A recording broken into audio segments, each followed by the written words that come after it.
আবু জেহেল গভীর রাতে ঘুমের ঘরে ছিল গো, চাচা চাচা করে ডাকাত।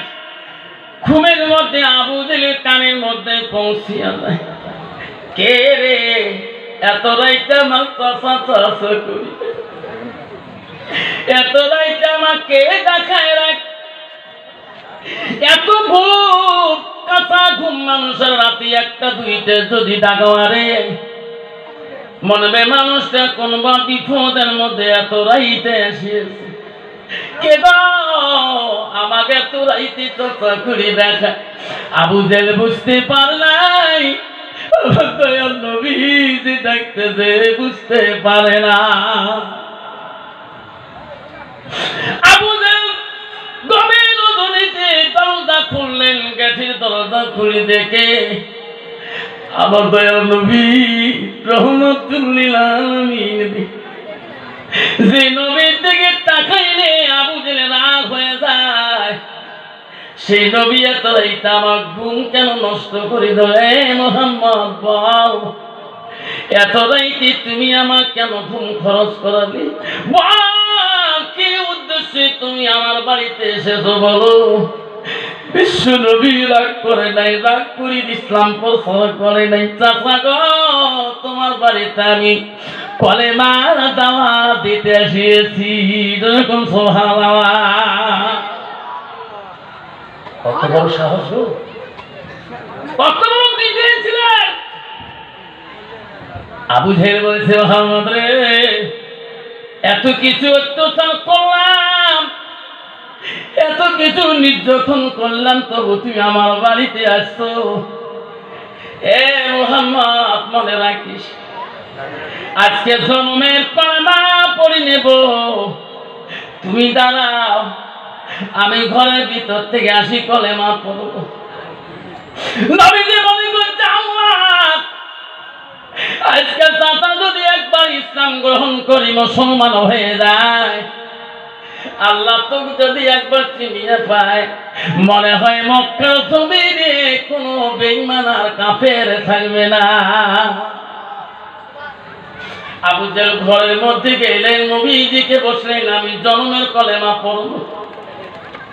বেঈমান আবু জেহেল করে ভিতরে যায় শয়তান তাগিয়ে লাল বর্ণ চাবুকটি দিয়ে, যে চাবুককে এত কড়া ছিল গো, চাবুক নিয়ে আসি রাসূলুল্লাহর সামনে বলল বড় কিশোর করলো না। আবার নবীজিকে প্রশ্ন করে একটা করে চাবুক মারে নবীর গায়ে।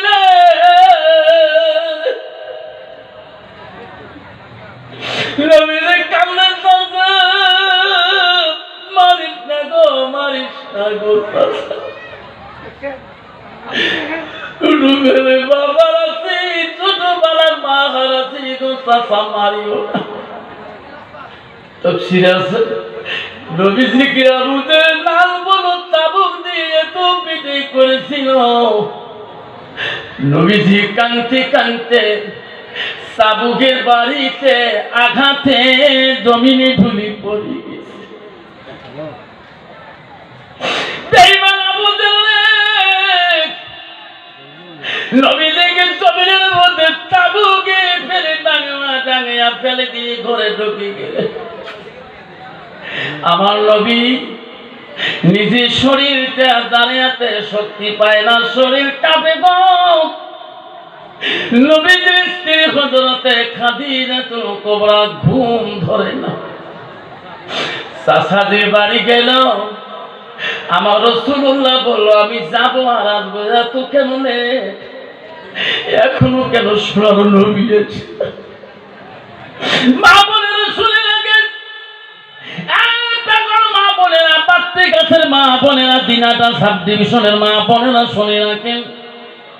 খাদিজাতুল কুবরা আর ঘুমাইতে পারল না। পূর্ণিমা রাত দিনের মতো রাত্রি দেখা, আমার রাসূল নিজে দাঁড়ায়া বাড়ি মুখে আসার মতো ওই দিন শক্তি ছিল না। ইসলাম আজকে আমাদের কাছে আসছে, যেরকম ঠিক না ঠিক।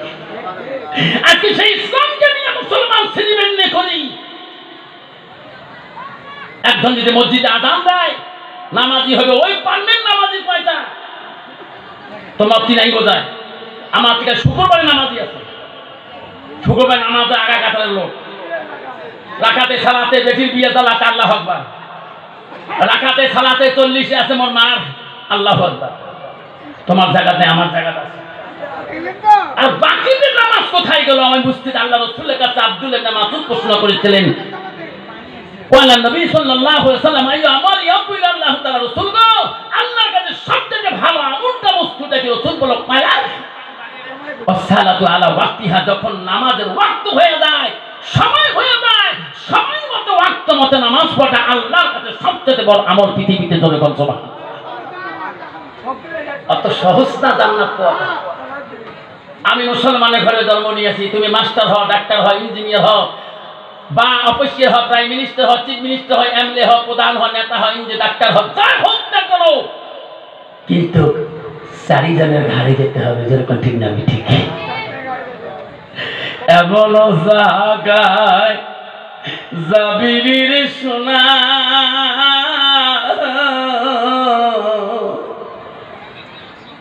সেই জায়গার নাই বিছানা, এমন জায়গায় যাইবির সোনা, সেই জায়গার নাই বাতি। ওই তো খোদার খেলা, ওই তো খোদার নীলা। সকাল বেলা ধনী রে ভাই তুই, গরিব সন্ধ্যা বেলা।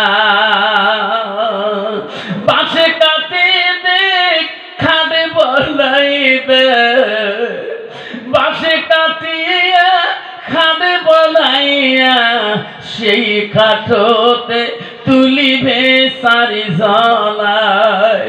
তুই আসবি তোমার প্রাণ আর তো চাইবে না, ওই তো খোদার খেলা, ওই তো খোদার নীলা। সকালে বেলা ধনী রে ভাই তুই, ফকির সন্ধ্যা বেলা। ভাই কান্দিবে, ভাতিজা কান্দিবে, ভাই কান্দিবে, ভাতিজা কান্দিবে, আপন সত্য কেউ তো ছাড়িবে না। ঘরের বিবি কাঁদিয়া মিটিবি বাসনা, ঘরের বিবি কাঁদিয়া মিটিবি বাসনা। ওই তো খোদার খেলা, ওই তো খোদার নীলা। সকাল বেলা ধনী রে ভাই তুই, গরিব সন্ধ্যা বেলা। ঠিক না ঠিক? দিনে গরমের দিনে 3 থেকে 4টে কাপড় মানুষ চেঞ্জ করে না? পেটলার থেকে আসতে ঘাম ভরে যায় বিবি রে, আমি একটু গোসানি বাড়ি যাব, গোসানি মাঠ থেকে আসে পরে দিবি আমি একটু দিনহাটা টাউনে যাবো, চেঞ্জ করতে হবে, গা ঘা প্রবন্ধ মিলিয়ে গেছে। আরে আর যেদিন তোমাকে দুনিয়া থেকে যেতে হবে, ওই দিন তোমার ওই 3 কাপড় ছাড়া ওই দিন আর রঙিন কাপড় হবে না। তোমারও সাদা কাপড়, ওই দিন একটা ফকিরেরও সাদা কাপড়, একটা দেশের ভিক্ষুকও সাদা কাপড়। তোমার কাপড়টা একটু দামি হবে আর ভিখারির কাপড়টা একটু কম দামি হবে। একটু ডিফারেন্স না ঠিক দামি ঠিক। এই মুসলমান বুঝতো, তারা মুসলমান কোনদিন আর মসজিদুল বাইতুল্লাহ আযান দেওয়ার পরে পরে মুসলমান কোনদিন বাড়ি ওই টিভি রুমে মোবাইল ধরি 2.5 ঘন্টা 3 ঘন্টা টাইম নষ্ট করতো না। যখন ঠিক না ঠিক? আল্লাহ রাসূলের দরবারে হাদিসটা শুনি নাও। সাহাবা আজমাইন মসজিদ নববীর মধ্যে সাহাবা আজমাইনকে রাসূলুল্লাহকে বিচার দিলেন। কি বিচার দিলেন শুনুন। ইয়া রাসূলুল্লাহ, হাবিবুল্লাহ, ওগো নবী, আমরা সাহাবা কেরাম তোমাকে বিচার দিলাম। কি যে বিচার? নবী গো, তোমার পিছনে প্রতিদিন প্রতি ওয়াক্ত নামাজ পড়ি।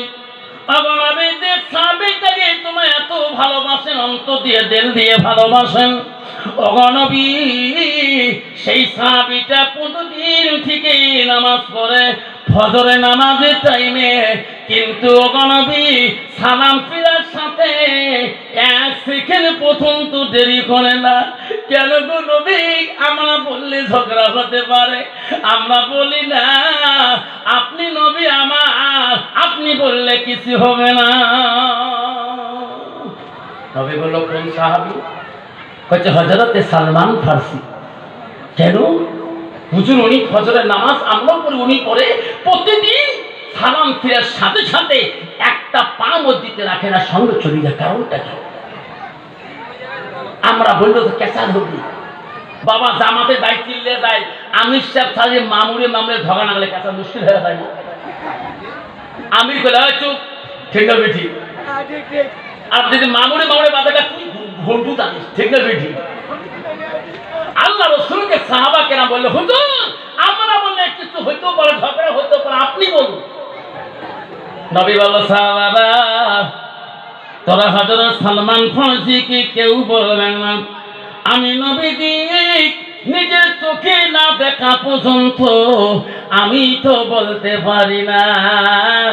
আমার মতন মানুষ না গো, না দেখিয়ে দেখবেন ওই বাত্রি গাছতে, দেখবেন পেটলা বাজারতে, ওরে বাবা ওই না জানা খবরটা 5 টাকার চা খেয়া 25 মিনিট কাফে দেয়।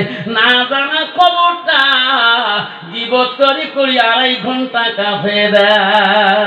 ঠিক না? ঠিক। নবী বলে, সাহাবারে আমি রাসূলুল্লাহ নিজে দেখবো চোখ দিয়ে সালমান দোয়া করে কিনা তোমাদের কথা সত্য না সালমানের কথাটা সত্য। আমি না দেখা পর্যন্ত সালমানকে বলতে পারি না। নবী দেখতে হবে তো, জিনিসটা প্রমাণ করতে হবে, হ্যাঁ না? আমার মতন মানুষটা প্রমাণ ছাড়া কত বিচার করি করে কিনা, কত প্রমাণ ছাড়া বিচার। আল্লাহ রসুল যখন আবু জাহেলের বাড়ি থেকে ফিরছে না, বহু সময় লাগতেছে। হযরতে খাদিজাতুল কুবরা ভাবতেছেন, আল্লাহ আমার রসুল তো চাচাজির বাড়ি এতক্ষণ দেরি করতে পারে না। বন্ধুগণ আমার, হযরতে খাদিজাতুল কুবরা বাড়ি থেকে পূর্ণিমা রাতে গো রাসূলুল্লাহর মায়ায় থাকতে পারল। এত জ্যোৎস্না রাতে খাদিজা কেমন নবী ভালোবাসা ছিল, ও মা কেমন নবী প্রেম ছিল গো। নবীজির প্রথম স্ত্রী ছিল হযরত খাদিজাতুল কুবরা। যে খাদিজার বয়স যখন 40 বছর ছিল গো, নবীজির বয়স তখন 25 বছর ছিল, তখন খাদিজাকে বিবাহ বন্ধন করেছিলেন। খাদিজা বাড়ির থেকে জ্যোৎস্না রাতিতে নবীজি এখনো নাই কেন, আমার নবী এখনো নাই কেরে, যে আবু জেহেল আমার স্বামী রাসূলুল্লাহকে দেখতে পাবে না। খাদিজা আস্তে আস্তে পা ফেলে ফেলে আবু জেহেলের বাড়ি মুখে রওনা হয়ে গো। আবু জেহেলের বাড়ির দিকে খাদিজা যায় রাসূলুল্লাহ মহব্বতে গো। এত রাত হয়ে যায়, আমার নবী কেন এখনো বাড়ি ফেরে না? কেমন ভালোবাসা ছিল গো, কেমন মহব্বত ছিল গো স্বামীর উপরে। আর বর্তমান যুগের নারীরা কেমন স্বামীর উপরে মায়া গো।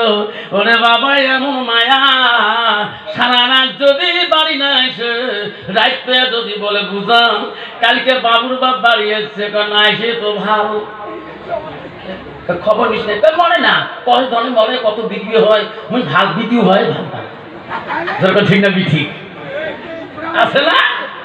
কত ডিজিটাল নারী আছে বাবা, যেটা স্বামীর সাউদারে বাপ কয় দাঁড়িয়ে গোলাম মরে না, কেন সবাই দিন রাত পড়ি মরে, এটা গাড়ি তত্ত্ব মরে না, বিধি হলে 4 লাখ টাকা পায়। যেরকম ঠিক না? ঠিক।